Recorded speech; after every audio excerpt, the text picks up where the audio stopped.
Yeah, I think everything froze. Yeah.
Hey everybody, welcome back to Tavern Talks. I'm your wonderful host tonight, and do I have a bit of a treat this evening?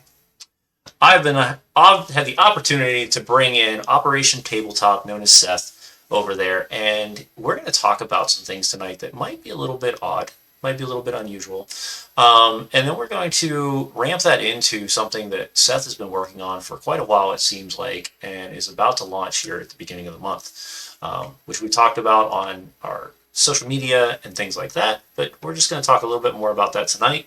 But before we do that, let me just give Seth an opportunity to kind of tell us who he is, where you can find him, and what he's doing over there at Operation Tabletop. So take it away, Seth.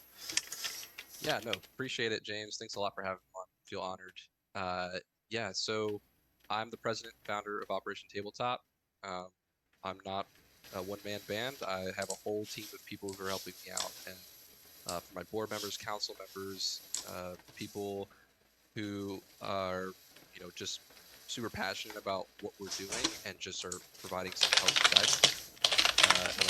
So big shout out to Erica Gaffney if she's listening. Could not have gotten this far without her. Awesome. And yeah, so big shout out to all the board members, council members, everybody who's kind of helped put us this whole thing together, made this a reality, because could not have done it with gotten this far without all that help for sure. All right, and also for everybody who's new here, maybe you've not been to the tavern before. The tavern is a reactive and interactive mode, so you are able to ask questions in the channel. Just if you do not, for some reason, we don't catch it because the channel is moving. Sometimes it does that, and we will try to catch it. If not, just repost it and just in big bold letters put question, and that way I catch it and then I keep it. We can keep going with that. But what one thing I'm going to ask, and it's something I like to ask all the guests as we continue to build our rapport on what Operation Tabletop is what got you into tabletop RPGs? Like, and when did that start?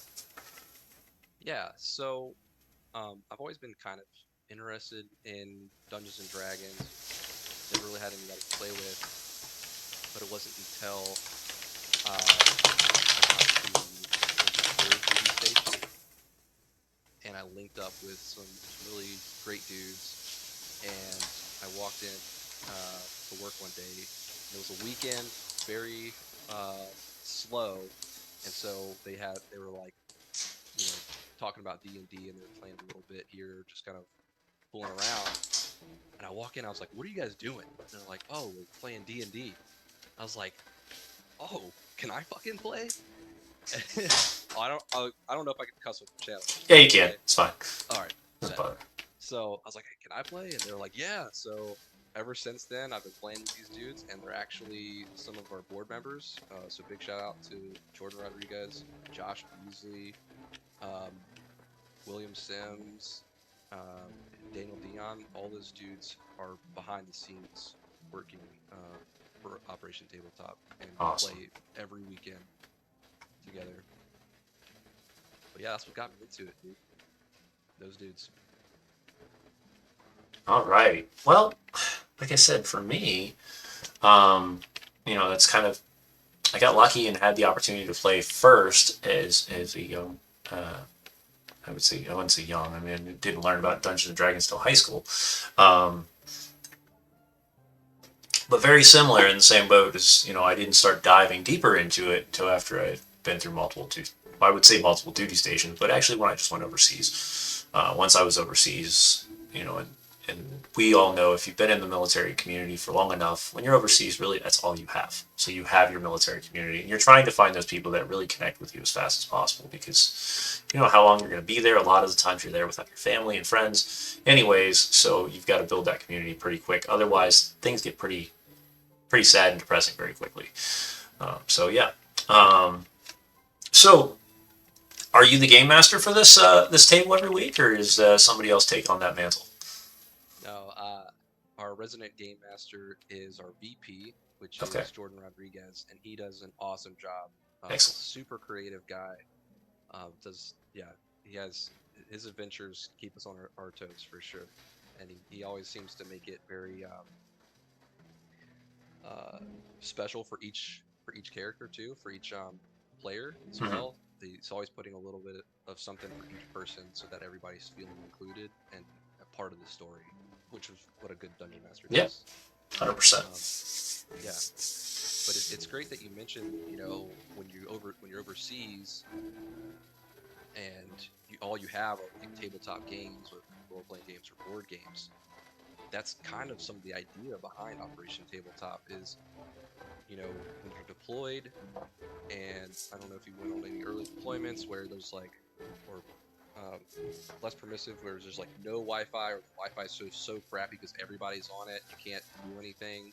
So you resort to the archaic form of gaming, which is board games, and it's great, man. Everybody sits around a table, you crack open whatever board game everybody's interested in, you just joke and have a good time, Yeah, and that's where those connections are made, man. It's at the table, and yeah, you can't beat it, dude. It's way better than any video game.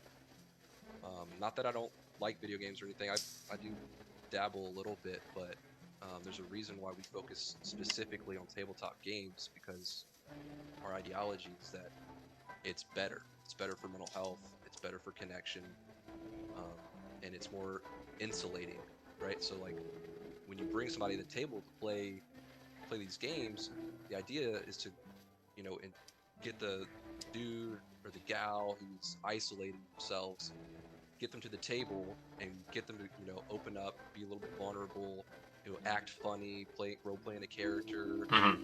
and connect with people across the table from. Yeah, And then once they get there, we can sort of insulate them. And if they're going through some stuff, that's where our peer supporters will come in and identify those indicators that maybe they're dealing with some things, and then ask them the hard question and be like, hey, I've noticed that you're going through that. You're saying these things. Uh, are you thinking about committing suicide? And if this answer is yes, then, or whatever, even if it's not, even if it's no, knowing the resources mm-hmm. to provide to that person is really important. And last thing is, um, we don't we don't put the games on as to we don't want people to show up and think that they're going to be therapized. Like that's not what we're about. We're Right. here to just play games, and the therapy comes, it's a secondary, you know, afterthought, right? Like you show up and you play the game, and that's the therapy in itself. It's just hanging out. Which makes sense. Yeah, exactly. And 100% there, the tavern was kind of open that way. It was a place for everybody to come and talk and really get their word out with different subjects. And for the first year, we didn't do these like very scripted subjects. We would just, one person would bring up an idea and it'd be like, oh, this is what we're going to do this week. And sometimes it made a lot of sense especially with our guests, or other times it was just a random topic. And a lot of times I really pulled those from the audience themselves and whatnot. But it's a huge topic about mental health on this end. And so it looks like you're offering this, not, you're kind of giving that opportunity of help after or in the process of being outside of the military and in the military. And that is something that I don't see very often. And, prior veteran or prior active duty, now veteran, there's this weird split here between oh, you're military. This is what the military get as benefits. This is what the veterans get as benefits. But there's nothing that really ties them together. And I think Operation Tabletop is one of those major opportunities where yes, we can get you around people that are in that same mindset you're in, but at the same time, we can also get you around people that have been there, done that, or vice versa, and really mold that mixture because we've already talked about it. When you're in a deployed location and you just are surrounded by military guys, it's great sometimes. It's also bad because everybody's dealing with the same crap, and if nobody knows how to deal with that, it's dangerous. Where this opportunity with Operation Tabletop, you give that opportunity of bringing a lot of different people together and playing a game that we all love and enjoy, but in a way where maybe they aren't, everybody isn't going through the exact same thing, so there's this mold of mixture of skill sets, which I think is really awesome. So but yeah. Yeah, yeah. Thanks, man.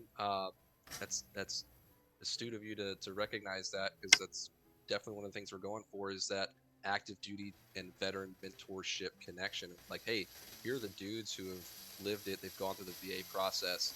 Oh, we also have some active duty guys that are in the Discord, right? That are Mhm. waking up there at the table, and they're curious and they don't understand how the process works, and they might be a little scared to get out, because that's when veterans are most vulnerable, is that transition from active duty service to veteran service, and that's where a Yeah. lot of suicides are happening. Mhm. So if we can ease that through through mentorship, right, linking people up, having people feel comfortable going to a vet, the active duty service going to a vet, like, hey man, how did you do this? How do you Yeah. handle this? And then providing that insight, that's gold. Yeah, no, I completely agree. That'd be absolutely incredible. Um, but yeah, that's like I said. I'm really enjoying the concepts of like, hey, we're not bringing you to the table to do therapy, and I think that is something though that is something that needs to be talked about because not just in the aspect like what you're doing, where it's kind of this underlying mentality of hey, let's get you the help you need after the game. I think a lot of times this is a game master's like what people think is the game master's prerogative. And as much as a game master wants to be able to help you through things like this, we are not therapists, we're not trained, we don't understand. And a lot of times sometimes we're giving you a disservice by trying to do that because of the fact that we've never done it. I don't know how to therapeutically tell you what to do in a game to make you feel better. Especially like me, I am the killer DM. So people don't always feel great when they come play with me. Oh Um, man, you're trying to get that TPK, and it's just like, I've never had one yet. I'm working it. I get about the most I've done is I've killed 3 players at a time. So dang. 3 out of 6. I got a half TPK. Now they didn't die. They got 3 of them got knocked out and they finally finished off the baddie, and it was a really amazing opportunity. Um, but every campaign I've killed one. I don't know why. It just happens. But I also don't They, push I, punches or like pull punches. So I'm a firm believer that players kind of, you know, bring it on themselves, because oh, a lot of sometimes times. they, they're not paying attention and they make bad calls, man. They make these bad decisions, and Yeah, and you a as the lot of times I DM, won't and allow that's fate too, the right? But dice. I won't allow the dice to kill something if it's pointless to kill it. Like I won't do that. It's just not who I am.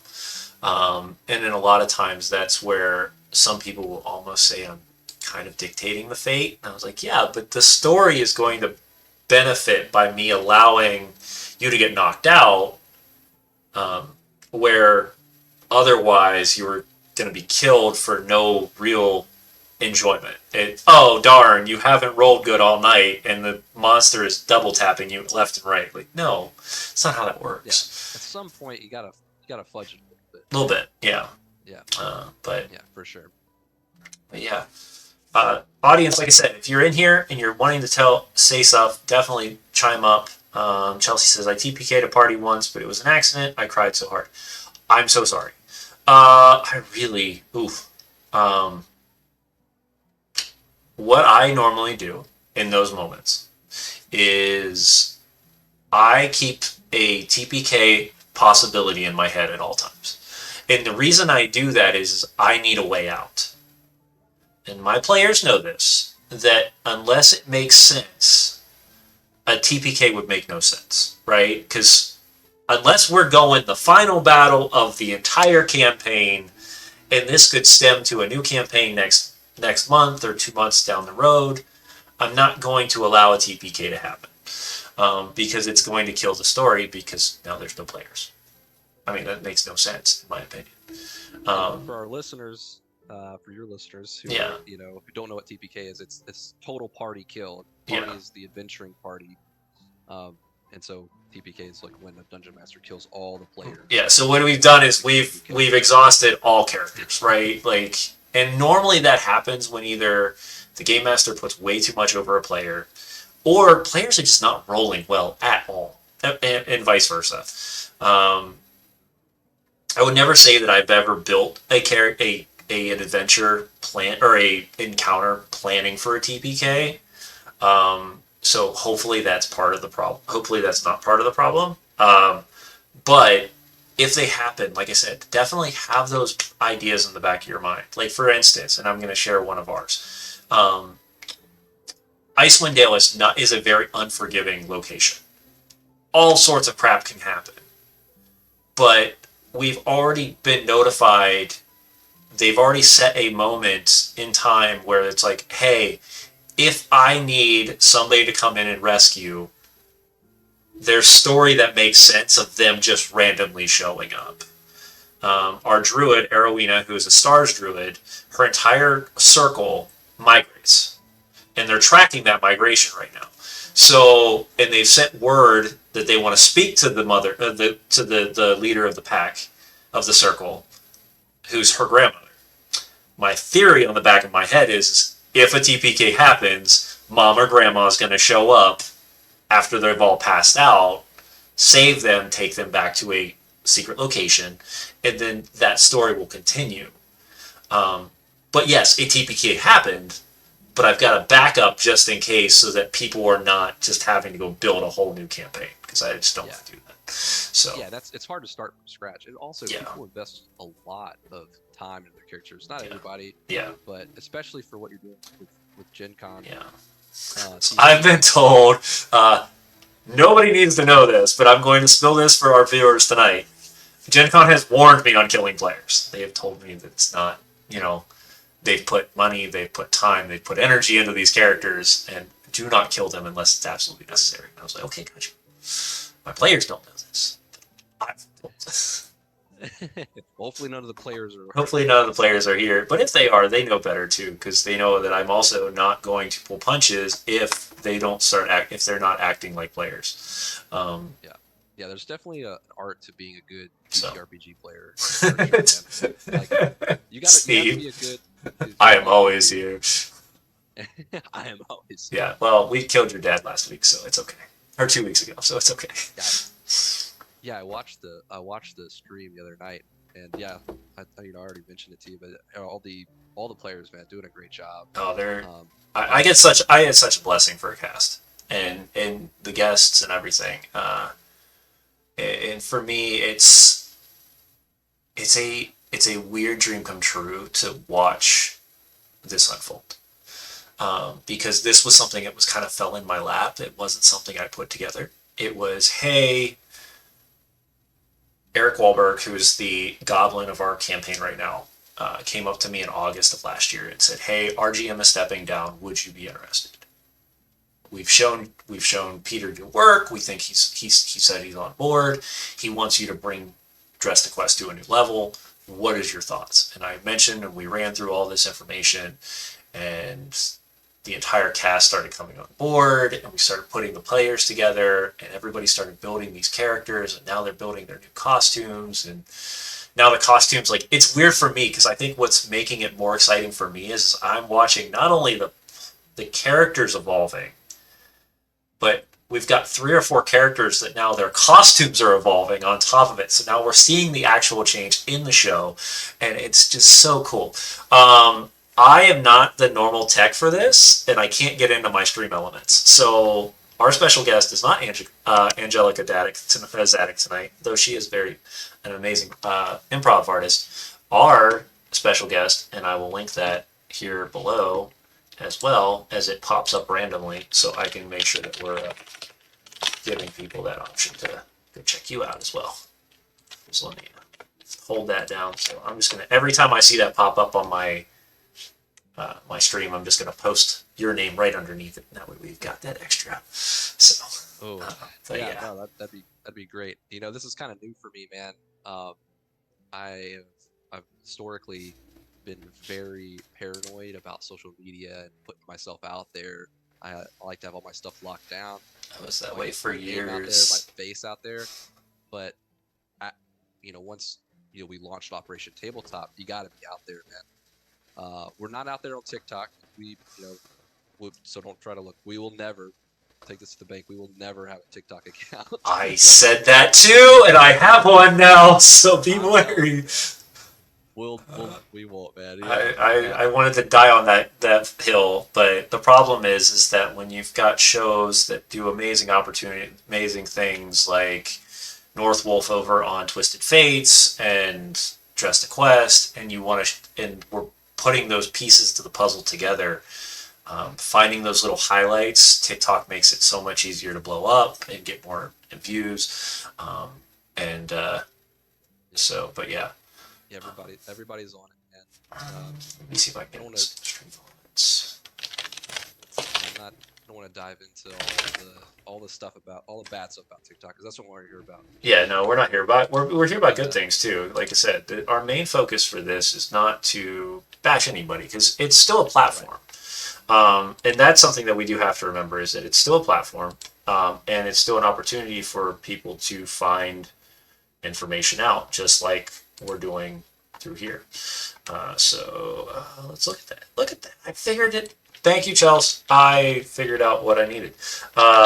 Seth at Operation Tabletop. Good. And save. And now every time it pops up, let me do a quick see if it pops test. Nope. That did not work the way I wanted it to. Now I'm singing at the same time. Look at that. Do I have double?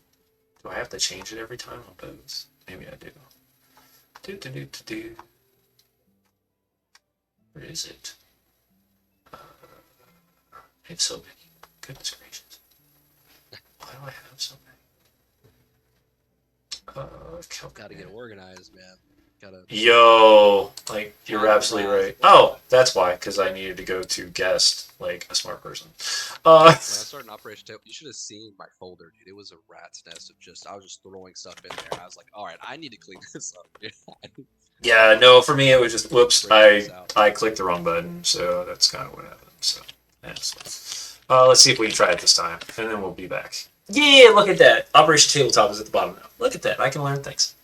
I'm not an old dog yet. Although I'm kidding there. Goodness gracious. But yeah, I think this is one of those moments where we continue to give people voices through the Tavern, and in any way we can. I want to, real quick, before we continue down these rabbit holes that are my brain, give a quick shout out to you though, because of the fact that you came to me just a couple weeks ago and said, hey, would you be interested in running our interview show for PTSD awareness, mental health awareness for veterans and stuff like that. And for me, that was, it was, oh, hey, that's what I know. Like, I actually know how to do stuff like that. So I was more than happy to help out with that.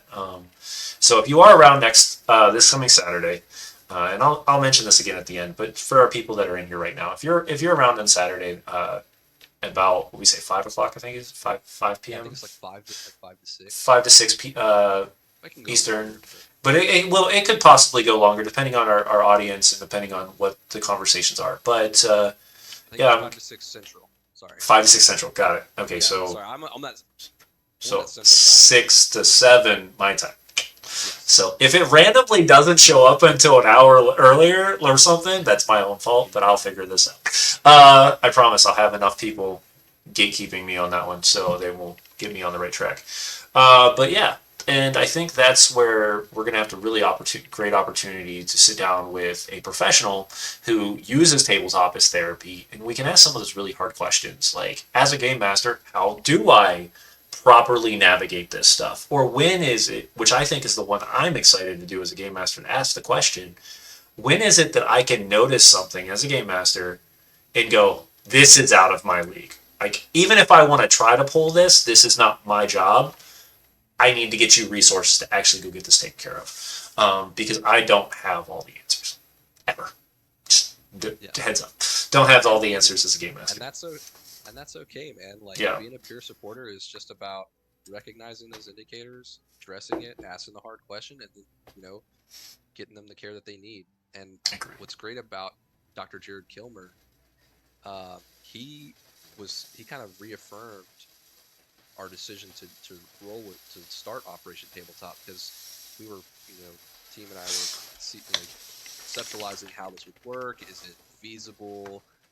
Um, Basically doing our mission analysis, and part of that was research, and we found Dr. Jared Kilmer. There's a great article that the VA did on him and his work with the VA out of Texas, that he was using Dungeons and Dragons as a therapy tool. Like he had actually created a whole template and outline of how he was going to use it to use specifically therapeutic tools within his games with Mm-hmm. veterans to treat PTSD. And so I feel super grateful that and fortunate that he's going to come on the show. And thanks to you, man, because I don't have that platform. I don't know how Twitch works. I don't know how anything works um, digitally.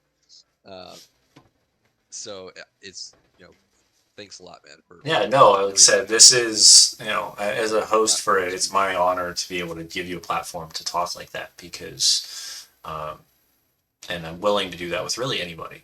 This platform, Tabletop Misfits, has grown over the last couple of years to be multiple things. First, it was a place for us to just stream and have fun and be good and make friends. And then it was a place to get educated. And, we were bringing on guests that actually were in the systems, understanding what they're. We would break down a specific topic, and vice versa. And now it's become more of a platform to tell a story.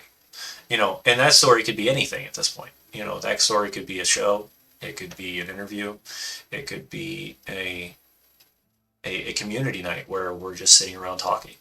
But the tavern has kind of become my moniker of, I want to open this up, and then you do with it what you will. And it's going to continue to grow that way. Preferably, I would love it to grow that way at a point where other people are running shows on the tavern, because I would prefer not to always have to be in the spotlight. But Yeah, it is what it is, and when it becomes that, it'll be another milestone that has changed in tabletop history, tabletop misfits history. But for me, this is just another opportunity to let people like yourself, who have very amazing opportunity, amazing ideas, come out and share them. So, yeah, absolutely, man. and the fact that Um, you were able to do it with me, like, giving you less than like 48 hours notice, was great too. So, there's that. yeah, man. Um, Um, so no, I feel very very grateful to you, dude, for it, and no, honored to be on here. Thanks for thinking of me and reaching out, even if it last minute. And it just happened to work out because when you reached out, man, I was like, oh, I'd already had a commitment, but it was kind of it wasn't super set in stone. And I right. reached out to my buddy and I was like, hey, man, I hate to be the flake, dude, but do you mind if we reschedule? I just explained the situation, Yeah. and he was like, no, man, absolutely go do that. Uh, and yeah, so he let me off the hook. He's a super good guy. Awesome. But yeah, man, I think you have a really awesome platform here for people to come together and to share and open up and share resources and share stories, because that's how people learn and Mm-hmm. grow. If someone if someone can share a story and someone else is listening to it and they're like, man, that sounds a lot like me, that's similar, and then that person shares how they went what they went through and how they got help, stuff like if we focusing on the mental health aspect, Yeah. and that could save someone's life, man. Yeah.